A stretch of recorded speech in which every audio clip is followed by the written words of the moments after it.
前ほどみっともないやつは見たことがねえ。Hey salut à tous, c'est Marvino, j'espère que vous allez bien, moi perso ça va super. Aujourd'hui, toute nouvelle vidéo sur ma chaîne YouTube, on se retrouve pour un nouvel épisode des antagonistes animés et manga. Et pour cet épisode, tu l'as vu au titre, on va parler de Gyutaro, le récent antagoniste de Demon Slayer. Mais comme d'hab, avant que la vidéo commence, n'hésite pas à liker, à t'abonner pour soutenir la chaîne, ça fait toujours plaisir. Sur ce, place à la vidéo.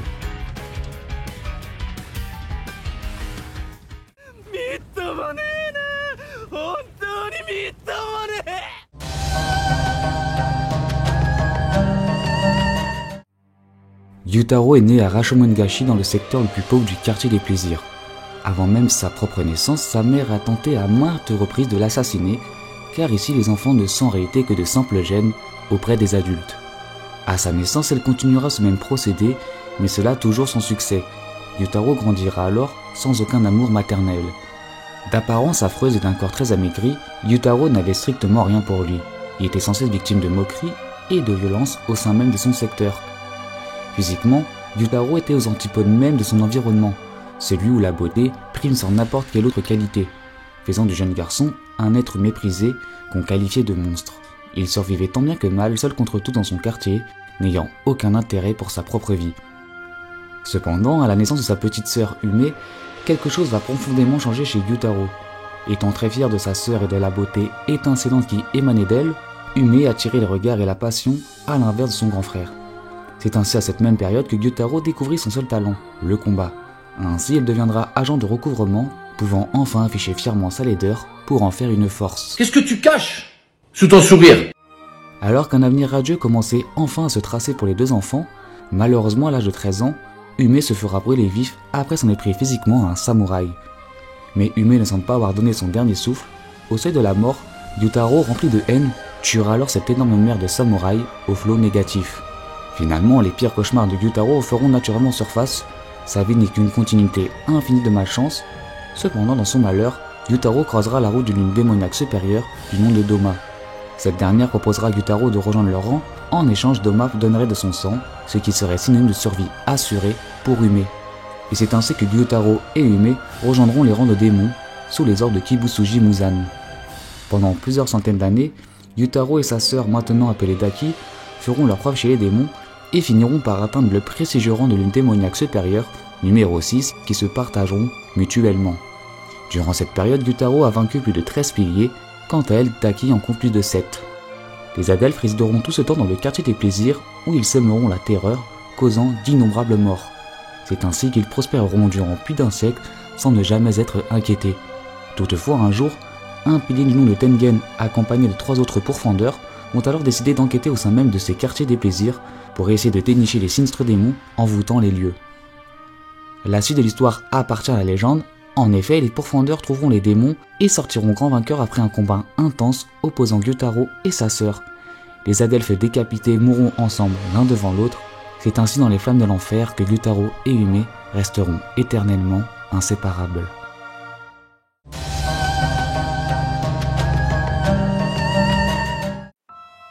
Étant la 6ème lune démoniaque supérieure, Gyutaro est bien évidemment un démon très puissant, en témoigne son palmarès.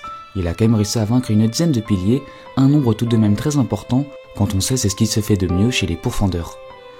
Comme tous les démons de rang supérieur, Gyutaro possède de très nombreuses facultés propres à eux. Vitesse, endurance, défense, durabilité, force surhumaine, régénération immédiate et encore tant d'autres pour ne pas tous les citer.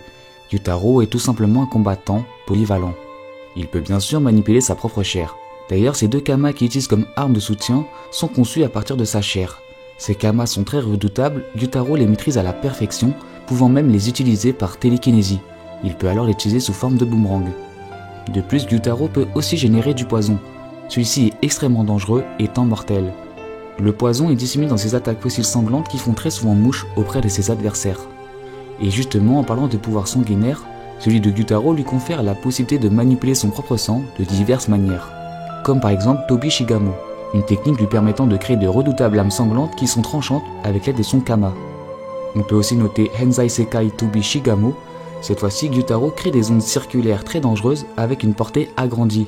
Il peut aussi notamment raser entièrement une zone dans un large périmètre en faisant exploser son corps. Ou pour finir, Batsuko Shoryo, qui est là une technique défensive permettant à Gyutaro de créer une sorte de dôme ensanglanté pour se défendre et repousser les attaques adverses. Bref, pour conclure, Gyutaro est un réel monstre de puissance. Il a encore d'autres techniques et immunités s'il combine ses compétences avec sa sœur Daki, mais je ne les citerai pas tous. Ouais, j'ai la flemme clairement.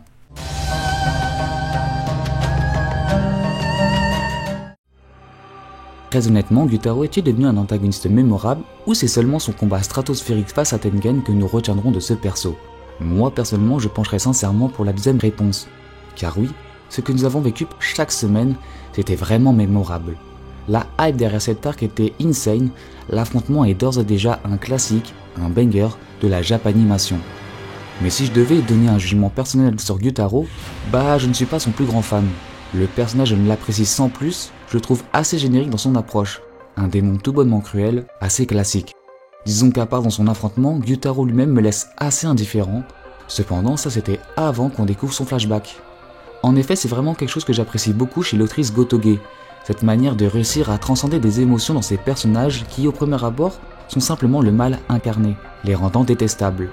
Mais accompagné d'un petit flashback, Gotoge arrive à nous faire susciter de la compassion auprès des démons d'une manière assez subtile et légère, sans pour autant forcer le trait. C'est bien évidemment le cas avec Gyutaro avec son flashback accompagné de sa sœur Daki. Ça donne une vraie valeur ajoutée au personnage. En plus, ça nous permet de mieux cerner Gyutaro et ainsi comprendre l'origine même de sa haine envers la société et de toutes ses normes de beauté. En effet, Gyutaro est simplement une victime de son environnement spatial complètement contrasté par son physique. Rejeté et méprisé par tous, Gyutaro, qui affirme être fier de sa laideur, la réalité est qu'il développe un certain complexe pour toutes les formes de beauté, jugées objectives. Même si la beauté, elle, n'est absolument pas un critère objectif, le trait de Gyutaro est lui poussé à son paroxysme pour être qualifié de laid et difformité pour les normes sociétales. Tout à l'inverse de Daki, dont Gyutaro puise une force morale chez cette dernière pour atténuer cette contraste. Bon, en soi la démarche n'est pas révolutionnaire, mais c'est bien amené, surtout pour conclure le personnage. Ça donne forcément plus de légitimité aux agissements cruels de Gyutaro, car étant les dernières images qu'on aura de lui, sa conclusion narrative en sera que meilleure pour les spectateurs. En revanche, je trouve ça un peu dommage que l'autrice n'ait pas pu se pousser que ça le parallèle entre Gyutaro et Tanjiro, le protagoniste, vis-à-vis de leurs sœurs respectifs. Cependant qu'il s'agisse de Gyutaro ou Tanjiro, les deux grands frères étaient pourtant absents quand leurs sœurs se sont retrouvées dans une situation gravissime, créant chez les deux garçons une culpabilité commune. Alors peut-être que Gotoge a jugé cela d'inutile ou qu'il n'avait pas matière à faire du fait que Daki et Nezuko sont peut-être partiellement opposés, alors le fait qu'elles soient toutes les deux des démons. On peut néanmoins constater que les deux démons ont pourtant des émotions similaires et parallèles durant tout l'arc. On peut donc affirmer qu'elles ne sont pas si opposées que ça. Bref, pour conclure cette vidéo, Gyutaro est un bon méchant sans réellement être un bon antagoniste.